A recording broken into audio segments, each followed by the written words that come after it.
प्रभु तेरी वाणी जीवन की रोटी, नैनों की ज्योति अंधेरा मिटाती।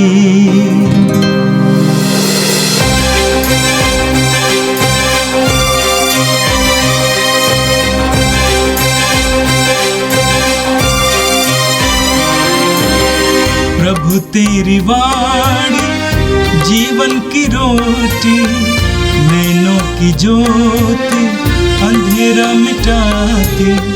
प्रभु तेरी वाणी जीवन की रोटी, नैनों की ज्योति अंधेरा मिटाती।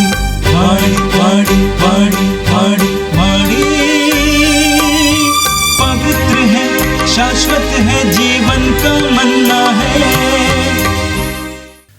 12 मई बुधवार, पहला पाठ। प्रेरित चरित्र अध्याय 17 पद संख्या 15 और 22 से अध्याय 18 पद संख्या 1 तक। पौलुस के साथी उसे एथेंस ले चले और उसका यह संदेश लेकर लौटे कि जितना जल्दी हो सके सिलास और तीमुथी मेरे पास चले आए। पौलुस परिषद के सामने खड़ा होकर यह कहने लगा, एथेंस के सज्जनों, मैं देख रहा हूँ कि आप लोग देवताओं पर बहुत अधिक श्रद्धा रखते हैं।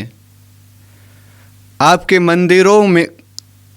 मंदिरों का परिभ्रमण करते समय मुझे एक वेदी पर यह अभिलेख मिला, अज्ञात देवता को आप लोग अनजाने जिसकी पूजा करते हैं, मैं उसी के विषय में आपको बताने आया हूँ। जिस ईश्वर ने विश्व तथा उसमें जो कुछ है वह सब बनाया है, और जो स्वर्ग और पृथ्वी का प्रभु है, वह हाथ से बनाए हुए मंदिरों में निवास नहीं करता। वह इसलिए मनुष्य के पूजा स्वीकार नहीं करता कि उसे किसी वस्तु का अभाव है। वह तो सबों को जीवन, प्राण और सब कुछ प्रदान करता है। उसने एक ही मूल पुरुष से मानव जाति के सब राष्ट्रों की सृष्टि की और उसे सारी पृथ्वी पर बसाया। उसने उनके इतिहास के युग और उनके क्षेत्रों में सीमांत निर्धारित किया है। यह इसलिए हुआ कि मनुष्य ईश्वर का अनुसंधान करे और उसे खोजते हुए संभवतः उसे प्राप्त करे। यद्यपि वास्तव में वह हम में से किसी से भी दूर नहीं है, क्योंकि उसी में हमारा जीवन, हमारी गति तथा हमारा अस्तित्व निहित है। जैसे कि आपके कुछ कवियों ने कहा है, हम भी तो उसके वंशज हैं। यदि हम ईश्वर के वंशज हैं तो हमें यह नहीं समझना चाहिए कि परमात्मा सोने, चांदी या पत्थर के मूर्ति से सादृश्य रखता है, जो मनुष्य की कला तथा कल्पना की उपज है।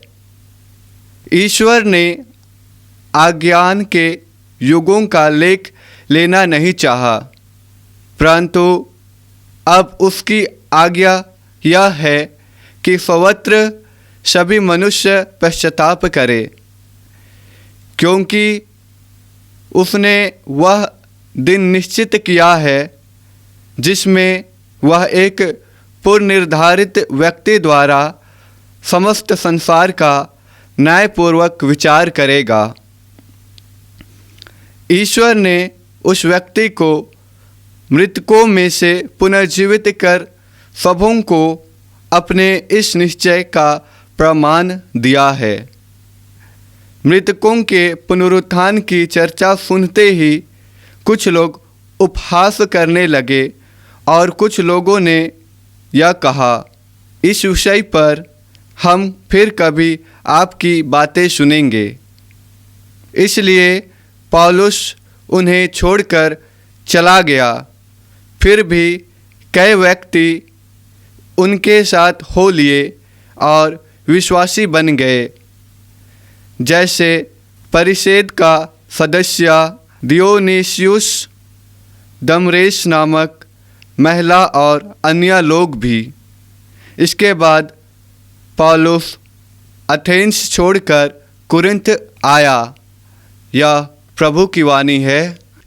संत योहन के अनुसार पवित्र सुसमाचार अध्याय 16 वाक्य 12 से 15 तक।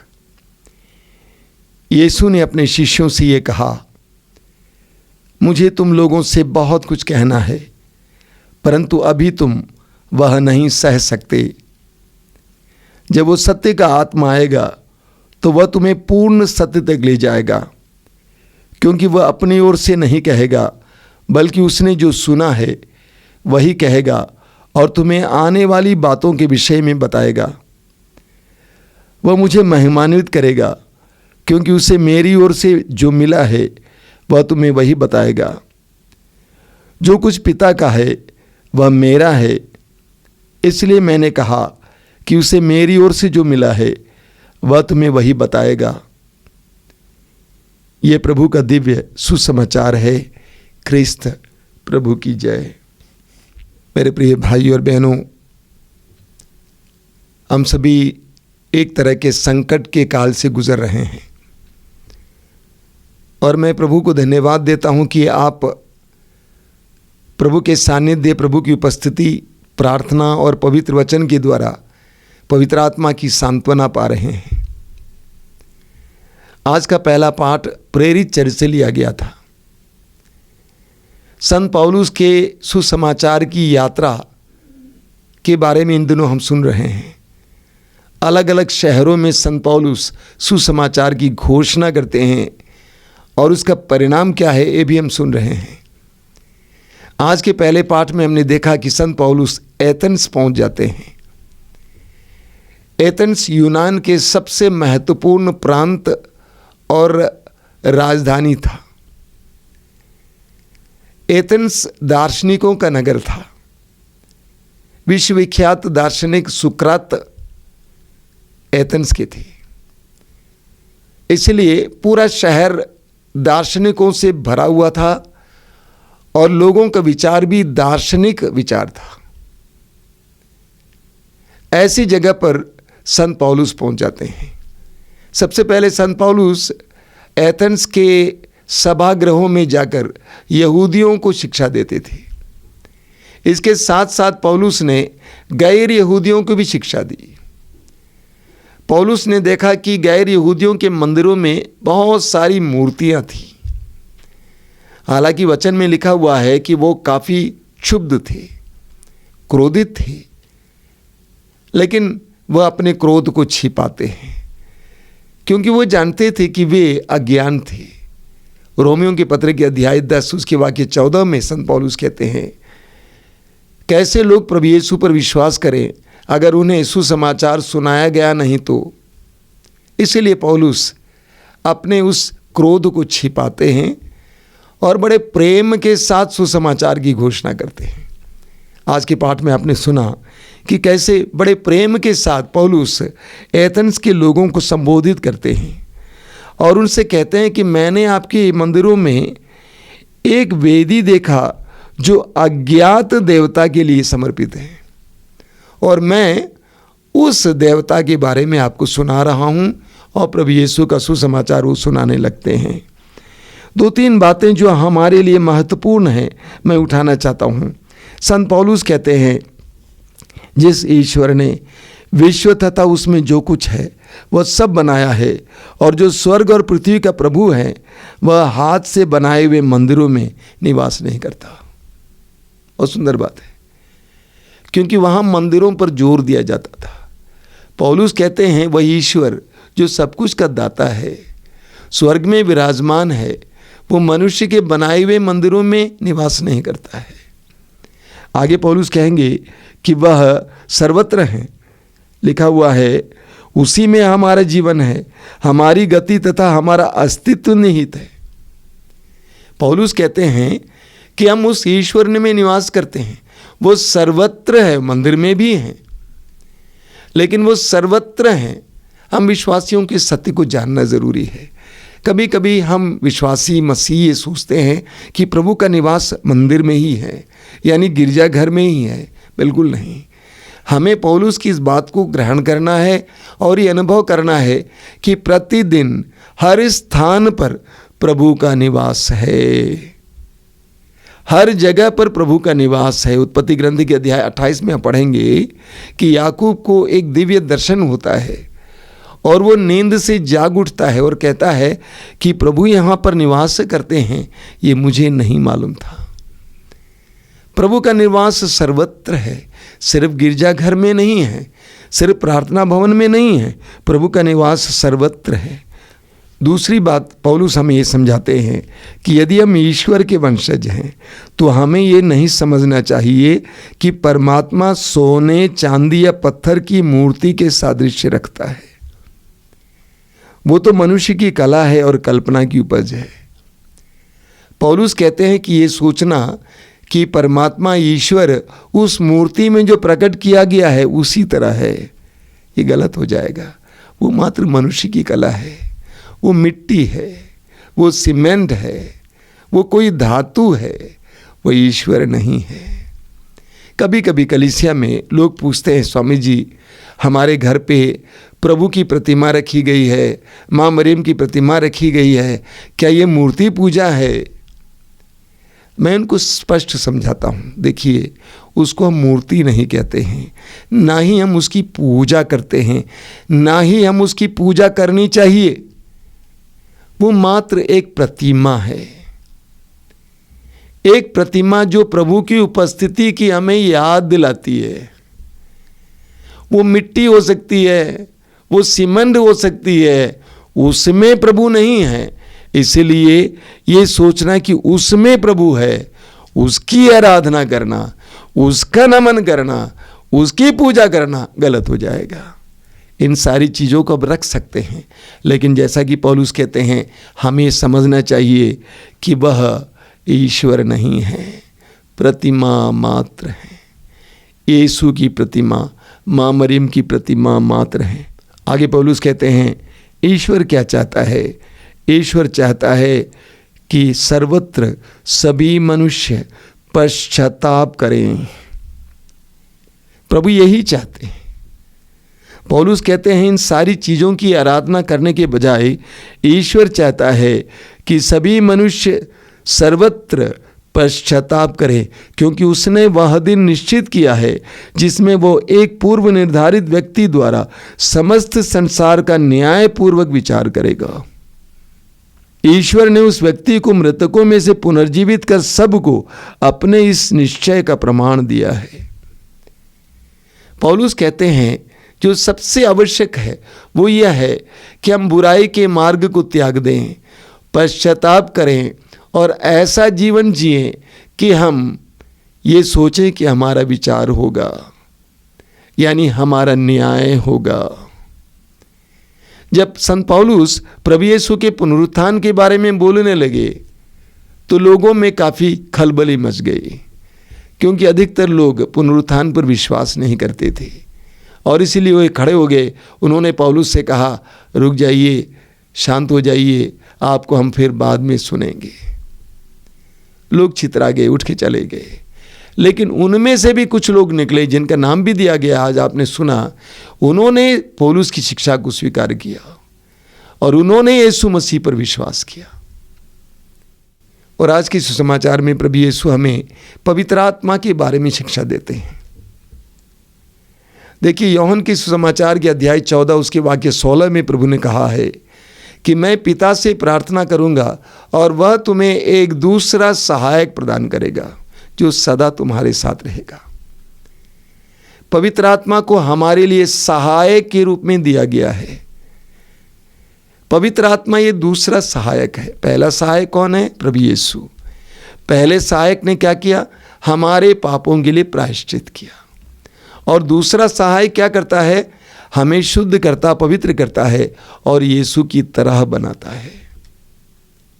आज के सुसमाचार में हमने सुना प्रभु यीशु कहते हैं, मुझे तुम लोगों से और बहुत कुछ कहना है, परंतु अभी तुम वह नहीं सह सकते। जब वो सत्य का आत्मा आएगा तो वह तुम्हें पूर्ण सत्य तक ले जाएगा। प्रभु कहते हैं, मैं तुम्हें और बहुत सारी बातें समझाना चाहता हूं, लेकिन तुम उससे सह नहीं सकते। क्या मतलब इसका? तुम समझ नहीं सकते, तुम पचा नहीं सकते।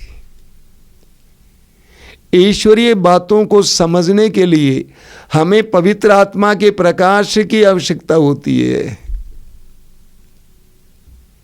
हम पवित्र आत्मा के 7 वरदानों के बारे में कहते हैं। इन 7 वरदानों में एक वरदान है बुद्धि। बुद्धि का मतलब क्या होता है? ईश्वरीय ज्ञान को समझने की शक्ति। सांसारिक ज्ञान नहीं, वैज्ञानिक और शास्त्रीय ज्ञान नहीं, बल्कि ईश्वरीय ज्ञान को समझने की शक्ति, ये बुद्धि है। ये पवित्र आत्मा का वरदान है।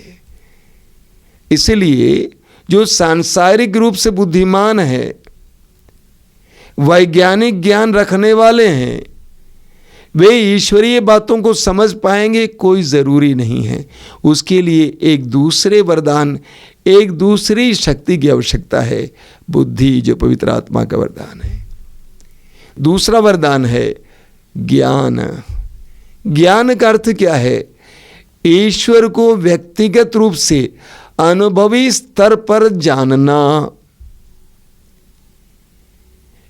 ईश्वर के वचन को समझने के लिए हमें पवित्र आत्मा की शक्ति की जरूरत होती है। बिना पवित्र आत्मा की शक्ति के हम ईश्वरीय ज्ञान को समझ नहीं पाएंगे, प्रभु के वचनों को समझ नहीं पाएंगे।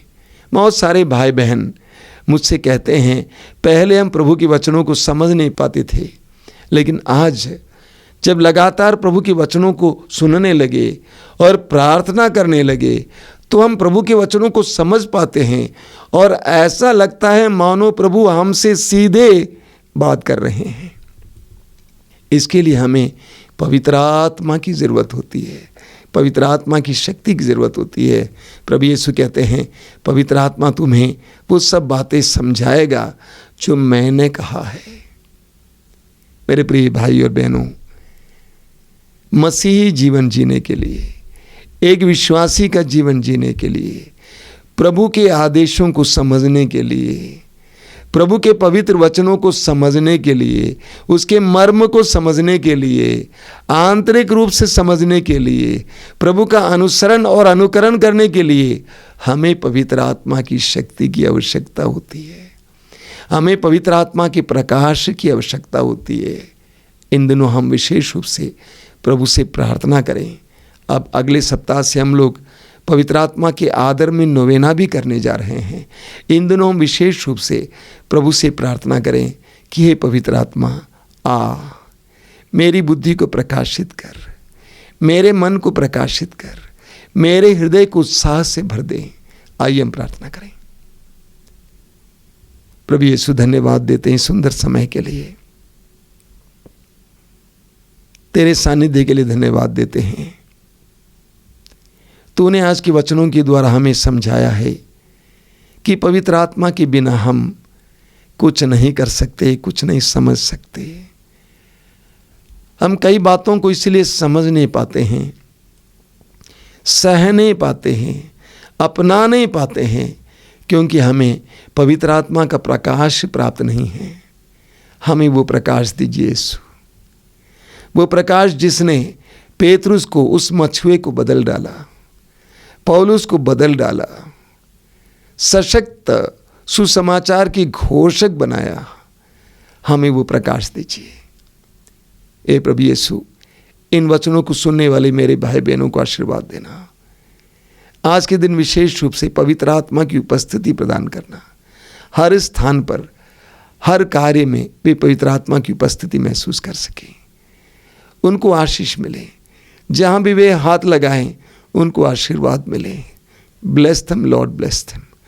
आशीर्वाद देना, यीशु आशीर्वाद देना। हमारी इस प्रार्थना को ग्रहण कर। आमीन।